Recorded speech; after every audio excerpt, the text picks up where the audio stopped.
राधे राधे। आज हम सुनेंगे बरूथनी एकादशी व्रत कथा। श्री कृष्ण और धर्मराज युधिष्ठिर के बीच में संवाद होता है।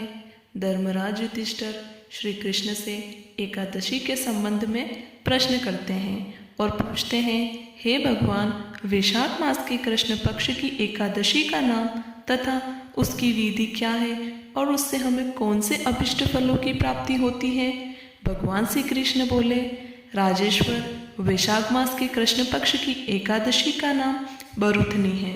वह सौभाग्य देने वाली है। इसके व्रत से मनुष्य के समस्त पाप नष्ट हो जाते हैं और अंत में मनुष्य को सुख मिलता है। यदि इस व्रत को एक अभागिन स्त्री करती है तो उसे सौभाग्य मिलता है। बरूथनी के व्रत के प्रभाव से ही राजा मानधाता को स्वर्ग और धुंधमार को स्वर्ग की प्राप्ति हुई थी।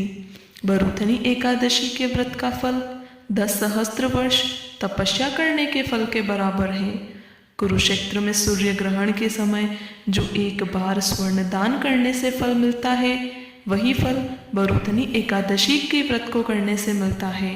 बरूथनी एकादशी से मनुष्य को इस लोक और परलोक दोनों में सुख प्राप्त करते हैं और अंत में स्वर्ग को जाते हैं। शास्त्रों में कहा गया है कि हाथी का दान घोड़े के दान से और हाथी के दान से भूमि का दान उत्तम है। उससे उत्तम तिलों का दान है। तिल से स्वर्ण दान और स्वर्ण से अन्नदान श्रेष्ठ है। संसार में अन्नदान के बराबर कोई भी दान नहीं है। अन्नदान से पितृ, देवता, मनुष्य आदि सब तृप्त हो जाते हैं। शास्त्रों में कन्यादान को इसके बराबर माना गया है। बरूथनी एकादशी के व्रत से अन्न तथा कन्यादान का फल मिलता है।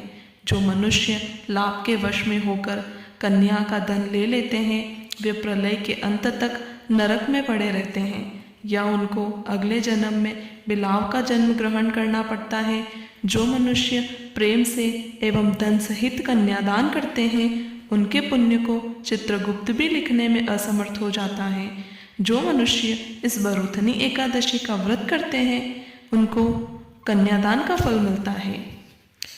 तो बरूथनी एकादशी का व्रत करने के हमें कुछ नियमों का पालन करना चाहिए, जिसमें हमें कुछ वस्तुओं का त्याग करना चाहिए, जैसे मांस मदिरा का त्याग करना चाहिए, भोजन अन्न का त्याग करना चाहिए, स्त्री संग या किसी अन्य के साथ संबंध बनाने का त्याग करना चाहिए। उस दिन हमें जुआ नहीं खेलना चाहिए, शयन नहीं करना चाहिए, दूसरों की निंदा अथवा चुगली नहीं करनी चाहिए, पापियों के साथ बातचीत नहीं करनी चाहिए। उस दिन क्रोध, मिथ्या भाषण का त्याग करना चाहिए।